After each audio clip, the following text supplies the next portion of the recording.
श्री रामकृष्ण परमहंस भाग चौथा.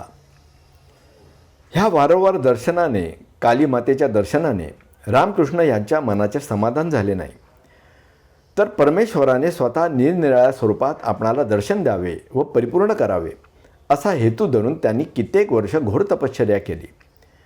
त्या स्थितीचे त्या स्मरण झाले म्हणजे ते म्हणत, ती वर्ष कशी गेली हे मला समजले सुद्धा नाही. तितक्या वर्षामध्ये गाढ झोपेची एक डुलकी म्हणून कसली ती ठाऊक नाही. इतकेच नव्हे तर पापणीला पापणीसुद्धा लागली नाही. त्यांचे डोळे अगदी सारखे व ताठरलेले असतात. कधी कधी त्यांस असे वाटे की आपणास आता अशाने फार मोठे दुखणे येईल, म्हणून ते आपल्या पुढे आरसा घेऊन पापणीवर बोटं दाबून पापण्या मिटण्याचा प्रयत्न करीत. पण काही केले ते त्या मिटत म्हणून नसत.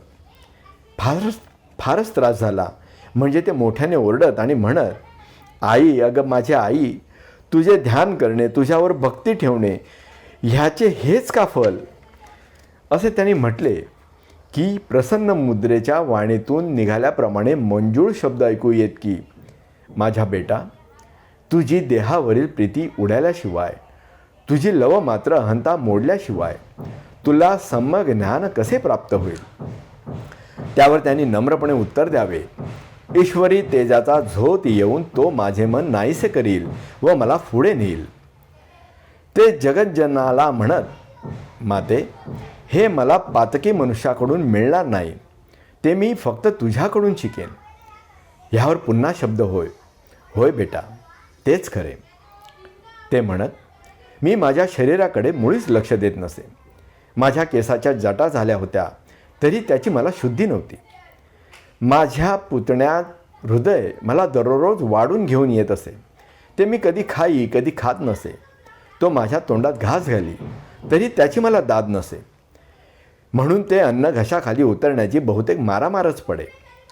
मी नित्य प्रार्थना करीत असे, माते, मी मोठा आहे. ही जी माझ्या मनात कल्पना आहे ती मोडून टाक. मी ब्राह्मण व तो अंत्यज हा भेदच मनात येऊ देऊ नकोस. कारण सर्वत्र सर्वव्यापी जर तूच आहेस तर भेद तरी का उत्पन्न व्हावा? ते आणखी सांगत, मी एकदा गंगेच्या काठी बसलो आणि एका बाजूला काही रुपये व खुर्द्याचा ढीग घेतला व दुसऱ्या बाजूला मातीचा ढीग घेतला आणि उजव्या मुठीत नाणी व डाव्या मुठीत माती घेऊन आत्म्यास सांगितले, हे आत्म्या, पहा, ह्यावर राणीचा मुखवटा कोरलेला आहे. ह्याला सारे जग पैसा असे म्हणते. आपणास डाळ तांदूळ आणून देण्यास, गरिबांस पोचण्यास, घरदार बांधण्यास आणि जग ज्यांना मोठ्या मोठ्या गोष्टी म्हणून म्हणते त्या सर्व करण्याचे ह्याच्या अंगी सामर्थ्य आहे. परंतु ब्रह्मस्वरूप खरे ज्ञान करून देण्याचे किंवा तुझी सुटका करून देण्याचे मात्र ह्याच्या हातून होणार नाही. ह्याकरता ह्याची आणि ह्या मातीची किंमत एकच. असे म्हणून दोहोतील भेद मी सोडून दिला आणि ती दोन्ही गंगेमध्ये फेकून दिली. मग लोक मला वेडा म्हणतील, ह्यात नवल ते काय? आणि खरोखरच तेव्हापासून परमहंसांनी पैशास स्पर्श केला नाही. एवढेच नव्हे तर पुढे पुढे लोखंडासारख्या धातूसुद्धा ते शिवले नाहीत. मथुरानाथ यांच्यावर फार लोभ करीत असत. त्यांनी ह्या सुमारे 1500 रुपयांच्या किमतीची जरीची शाल आणून त्यांच्या अंगावर घातली. प्रथमतः तेणे करून त्यांचा आनंद झालासा वाटला. पण चमत्कार हा की त्यांनी ती दुसऱ्या दिवशी जमिनीवर अंथरली, तिचा चोळामोळा केला आणि आपली सारी खोली तिनेच झाडून साफ केली आणि म्हणाले, हिच्या योगाने पोकळ अभिमान मात्र वाढतो. हिऱ्याने काही सच्चिदानंद स्वरूपाची ओळख होणार नाही. ह्याकरता फाटक्या चिंध्या काय आणि शालजोडी काय, दोहींची एकच. त्यांनी आणखीन हकीकत सांगितली की ह्याच सुमारास माझ्या अंगाची इतकी आग होऊ लागली की मी सारा दिवस जाऊन गंगेमध्ये गळ्या इतक्या पाण्यात बुडून बसे व डोक्यावरून भिजलेला रुमाल घेत असे. इतका तो आगीचा भडका दुस्सह होई. नंतर एका ब्राह्मणाची स्त्री येऊन तिने मला बरे केले. तिने माझ्या सर्वांगास चंदनाची उटी लावली व गळ्यात पुष्पहार घातले. तेणे करून 3 दिवसात मला गुण आला. ही ब्राह्मणाची स्त्री बंगाल इलाक्यात प्रसिद्ध होती. तिला वेदांत विषयांची पद्ये अतोनात तोंडपाठ येत असत. एका ग्रंथाच्या मागून एक ग्रंथ ह्याप्रमाणे कितीतरी ग्रंथ ती तोंडपाठ म्हणत असे.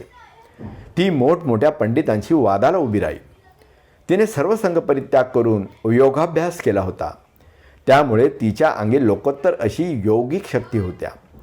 ती भगवी वस्त्रे परिधान करून संन्यासी वेशाने आसेतू हिमाचल फिरत असे.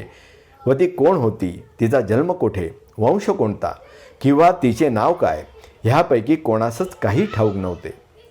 ती एक साक्षात देवीच मनुष्यावर अनुग्रह करण्याकरता, त्यास पूर्णत्वास पोचवण्याकरता, पातकातून उद्धरण्याकरता व दुःखितांस दुःखमुक्त करण्याकरता मृत्यू लोकावर अवतरली होती. तिला 3 पुरुष अत्यंत पूर्ण स्थितीला पोचवायचे होते.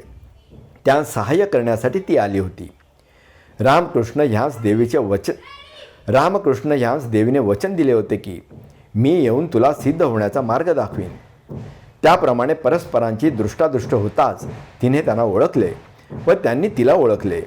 ती म्हणाली, शोधता शोधता दुसरे दोघे मला सापडले, पण तू मात्र अद्याप सापडत नव्हतास. तो आता सापडलास. आजपर्यंत रामकृष्ण ह्यास खरी भक्ती करण्यासारखे पात्र म्हणून मिळालेच नव्हते. पण ही बाई पहिल्यापासून त्यांना जी तिची भक्ती लागली ती अगदी अपूर्व होती. त्यांच्या त्या भक्तीला सीमाच नाही. त्या बाईला पाहून लोकांना अतिशय आश्चर्य वाटे.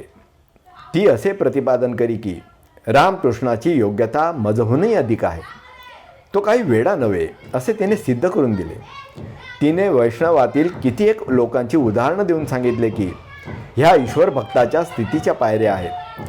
400 वर्षापूर्वी श्री चैतन्य म्हणून जे बंगाल्यांमध्ये साधू होऊन गेले त्यांची स्थिती अशीच होती. नंतर त्यांना काहीतरी उपायाने ताळावर आणावे लागत. उदाहरणार्थ अंगाची आग ही जशी रामकृष्णांची झाली तशीच गोपींचीही झाली होती. त्यातही राधेची विशेष. नंतर चैतन्यांची. ह्या उभयतानाही कारण एक भक्तीच होय. ह्या दोघांनाही चंदनाच्या उटीने आणि हारानेच गुण आलेला होता. हा रोग नव्हे तर भक्तीच्या आवेशाने काही थोडीशी शरीरात बिघडाबिघड होते ती स्थिती आहे. म्हणून हे उपचार करताच रामकृष्णासही गुण पडत